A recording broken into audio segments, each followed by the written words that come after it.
all the credit that they're getting because of the way that they play. And it's really unique watching them because obviously they've had guys that have come up through Fran's system, come up through the Big Ten. They've been in tons. Oh wait, go ahead. We're all screwed up, right? We're all screwed up because I was going to go. We watched film for a little bit, so we're just starting. It's been really interesting to watch them develop because they've been through these battles, and we've had battles with them. They've had battles with a lot of other teams, and they're playing so well together because you just look at them and they are battle tested, and I think that's why they're having such a great year. And aside from that, their length is really, really hard to deal with. There's a lot of things that are said about their team. I'm not sure there's enough said about how long they are.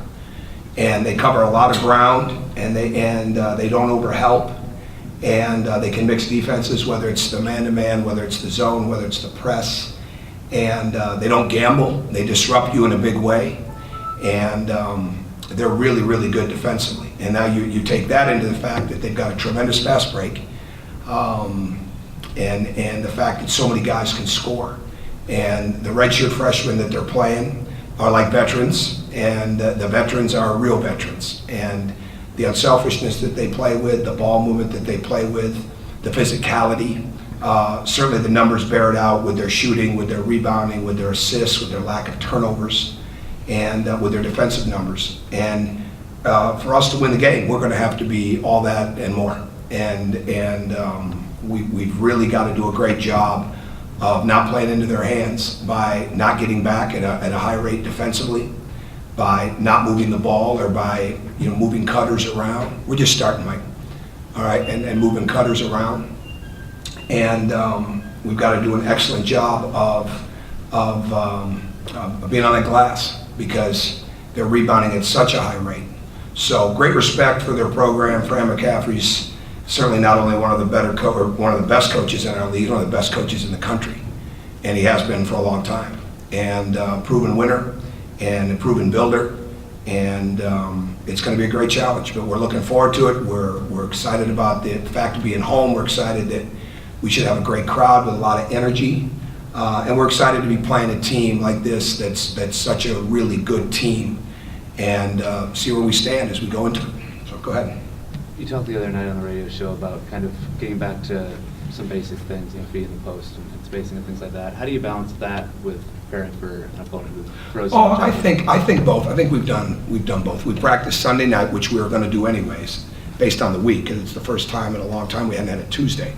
So and then took Monday off, and I think we've got a real good balance of preparing for them, preparing for their personnel and their schemes, but really being combative. I mean, you've got to be really good in transition. You've got to be really good on the glass on both ends, both ways, and continuing to try to simplify it as much as we can. And we coach the fundamentals every day. Well, then every once in a while, you've just got to reiterate how simple you have to make it. And we've seen the film to see the spots that we missed on, see where we overhelped, see where our communication wasn't as good as it needed to be, our awareness wasn't as good as it needed to be. And every game has got mistakes, but it's the ability to recover from them the fastest. And that's what we have to do. But there is a fine line. It's not as much of what you're talking about with balancing to prepare, but with how we play, because we do shoot quick, because we do play fast, because we do take threes, because we make them at a pretty high level for the most part. But at the same time, it's so important that ball is going through the paint. And to the paint, to the post, however we want to look at it, it needs to go through there, and that's when we're at our best. Good, Pete. They don't always full court press, and they certainly don't press all the time, but when they do, it can be extremely effective. And maybe a little bit ties into what you mentioned about their length. What makes that three-quarter press so effective? Well, they're really tight in the middle, so they really make it hard for you to get it into the middle. And because of their length, they make it hard for you to skip. So you've got to reverse the ball, you've got to have really good angles, and you got to space the floor. I think the more people that come back to the ball, like any press, especially theirs, the more it plays into their hands. So it's like we constantly teach, when somebody has the ball, keep moving away from it to create the long closeout in the half court. Well, it's really the same thing with full court offense. So to me, it's that, and then they sneak it in. They do a very good job of sneaking it in. So you've got to be constantly alert, and they're really good. I mean, they're really, really good in those areas. And their end-of-game offense and like their 2-minute offense, Mike Gazelle is like an NFL quarterback running that in the way that they get the ball down the court. There's numerous times they're playing, they don't even call a timeout. I mean, when you've got that level of experience and dependability on your team, of knowing what you want, at the end of the game, it says a lot about how well they played during the game. So they have really good communication in that, and we just have to be really alert to the changing defenses. The guy like Utah, and I know there's probably not a direct comparison, but do you think does he present some of the same challenges defensively that a guy like Nigel Hayes would, because he can go outside, he can go inside, there's not like a natural position for him, I guess? Well, the difference is Nigel Hayes, to me, is constantly driving to be fouled, and does a great job of putting his shoulder into your body and force the referee to make a decision. Utah's got tremendous footwork and really uses his feet extremely well. Very good, great range. The only comparison that I could come up with really is it's like Keith Van Horn, when he played in college, but the modern day type of thing with his footwork, the way that he plays like Dirk Nowitzki. I'm not trying to say he's Dirk Nowitzki, but he's got that type of level of footwork when it comes from when he catches it. He doesn't get rattled, and he's very patient. But Keith Van Horn, and our players wouldn't really remember him, but that would be the most, the closest thing to me when he played for Rick Majerus at Utah, with the impact that he has on the college game, because he can pass the ball as well. But the deal with them is they're not putting anybody out on the court that can't play at a high level. And whether it's Dom Ewell, whether it's Bear, Wagner, and Ellingson, I mean, they're deep for a reason, and that they have a real consistency when they play. You look at the Michigan State games, and Bear and Ewell were as big of factors in those games as especially the one up at Michigan State, as anybody. So they're really good in that area. So you've got to do a great job of containing your man. Can't be in an overhelp situation, but you've got to be aware of what the strengths are of every guy and try your best not to let them get to it. Go ahead, Mike. To go along with that, they've used Dom Ewell with the 3, 4, and 5. Mm-hmm. Does that open different dimensions, especially when they play him with the Oh, absolutely, absolutely. I think our coaches are really concerned about that, and who's going to guard him in that way. And I'm more, we just got to guard him, right? But he's got some strengths. He's got some things that he really wants to do. He very aggressive offensively, and but I liked him in high school, and he was kind of really underknown. He's really, to me, they got him, we got OG. It's really similar in the way that they were both, and I were recruited OG. They're very similar in the way that they were not recruited as heavily, they were not ranked as high, but yet they were really effective when you saw them. And he's done an excellent job of developing, and he and his staff done an excellent job of developing those guys. So no question he creates a lot of issues because of his ability to shoot with range and his ability to drive the ball, especially to the middle of the floor. Everybody talks about Utah, but Peter Jock seems to be having almost no like question. He is a high level wing, and tremendously improved. Yeah, I mean, we're not everybody, right? And we're talking about Peter Jock as much as we're talking about anybody else. I mean, you can't just get ready for 1 or 2 guys with the best teams in the league. And you really can't get ready. Everybody's got strengths, and then everybody has something that they do, right? Well, the Iowa guys have multiple things that they all do. And I think that's what makes them so good. And Peter Jock can score a lot of different ways. He's a tremendous motion player. He's got excellent footwork. He scores a high percentage of his baskets on the break, whether it's threes or getting out in transition. He really attacks the rim. It's when he probably gets fouled the most, is when he's attacking the rim in transition. Percentage basis probably with his Euro step and things. So really preparing for him would have been like when we were preparing for Cody Miller-McIntyre with Wake Forest, and then he was injured in the game. Those guys that score a high level of their points in transition.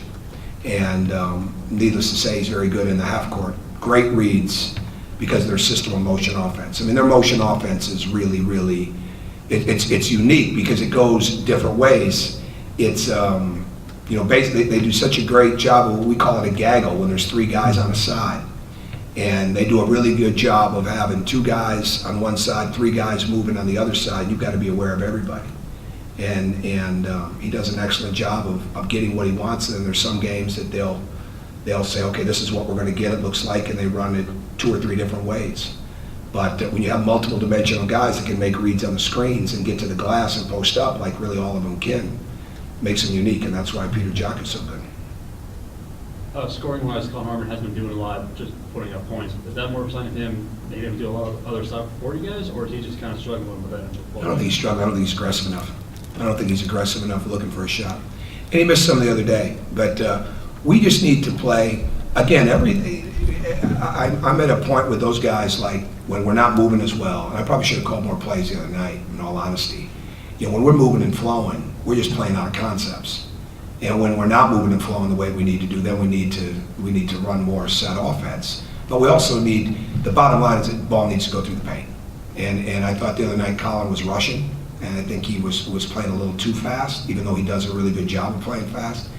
But when the game's in movement, when we're moving the ball at a high rate and we're getting those 17, 18, 19 assists in a game, it's amazing how good our shooting percentages are. And Colin's a part of that on both ends, with the passing and with the shooting. So it's I don't coach with guys in the mindset of percentages and slumps. I really don't. We coach into the details and technique of their shot. We know where they're best from. You know, we try to, in the span of a game, try to maybe get them in that spot. But the more you start talking about what a guy is not doing with his shot, all right, the more he's going to think about it. We just want him but you don't want to fire it aimlessly, right? Especially when you've got what we've got the ability to do in the paint, you know, with the ball and penetration and with post-up. So him playing comfortable and urgent is really important. Him playing anxious and rushed is not good. And when he plays comfortable and urgent, he's really good. Tom, when do you, there's always talk about you want to make certain you guys have their legs for late February, March, and stuff like that. When do you start maybe modifying your practice, and have you changed as a coach? Oh, we started that. We started in January. We started really right after Christmas, right after the Rutgers game. Yeah, absolutely.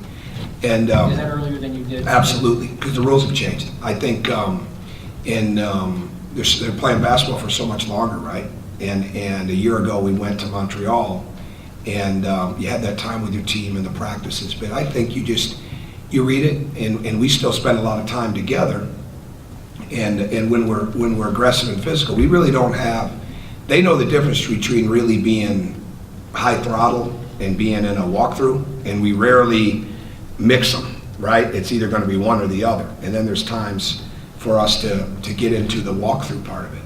But we've really, I've changed a lot, and I think it's all a matter of reading your team. And if I didn't think we were full of energy, or sometimes it's the mental part, and I think as a coach you've got to read that as well. And because going back to early December, and the defense was being crushed, which I understood, but I didn't think we were very good offensively. And we come out of the Moorhead game, and we're getting ready to play IPFW. And if there was ever a time to think our team was tired, it would have been then, because we've had all the Maui and Duke and all the negativity and played Moorhead, all that kind of stuff. And we watch film in the afternoon rather than come out for the walkthrough. And we walk through maybe like 10 minutes, right? But we put on film of how slow our offense was and how slow our break was. And lo and behold, Yogi gets 38 and 10 assists that night. And if there was a guy that was going to be tired, it probably would have been Yogi. So my point is, you've got to gauge it constantly. You've got to gauge the physical, you've got to gauge the mental. Sometimes you take some chances, and our break was at another level that night. And I think it doesn't matter who they are. They're young people. I have NBA friends that would probably say the same thing about their guys, and they're adults and professionals. You have to keep reminding people what they can do, right? And sometimes you have to remind them what we need to practice and what we need to do in the game. And we're going to be obsessed with getting them better in practice, but we want to play to our strengths in the game. And sometimes you have to remind them what those are. And it's like anything else. The other night we weren't reminding each other enough in that game about what we needed to do. We got caught in some overhelps, and especially late in the game. And we didn't understand what the game was giving us. We were in the bonus at the 12-plus minute mark, and the ball needed to go through the paint a lot more. That doesn't mean it's going to be scored in the paint. It just means that it has to go in the paint. And that's where we've got to be better. So I think this team will get better. I mean, I know you know, we're in the part of the schedule that the computer gave us, right? I mean, it is what it is. We pick our non-leagues, we don't pick our leagues, so it is what it is. Now, obviously, TV's got a lot to do with that, but we're excited for it, and I think we're going to keep getting better. I guess to maybe a little bit along those lines, I think you talked on the radio show about good competitive spirited practices. Is this at the same time a team that maybe understands how to make sure that in trying to really use a Penn State loss, for example, as motivation, that it doesn't overdo it and maybe push itself too hard? Oh, I think so. Yeah, I think so. But human spirit, when you really want to be good at something and you want to win, you're going to feel bad when you don't. So I don't think I had to create a whole other level of feeling bad. You know, we made sure that we got our points across as to what we needed to do a better job of, especially on the defensive end. But they understand. They're a smart group. But we've got some youth mixed in there, right? I said this the other night. Our freshmen played like freshmen that night, right? You know, Thomas's first foul was a position of being up and stepping up, and then it was really kind of a touch foul, but you know, rule of thumb, or in the rules, it's a foul. And then the drive on the charge, we wanted to handle the ball, but I mean, they were sitting there waiting for him to come. I mean, anybody from the third to fifth row could have been there to wait on him, make the pass, get wide, get a dunk. I mean, they're still learning, right? They're still learning. I mean, we've got some key guys that are not in veteran roles. And the other day, we played like it a little bit. But I mean, that's the beauty of this, is that we can keep getting better. They're very hungry to learn and improve. And we're very conscious of not overdoing it. So, but they've got good spirit. Okay, Coach. All right, thank you. Appreciate it. They'll be here in a bit. Okay, thanks, Tom. Yep.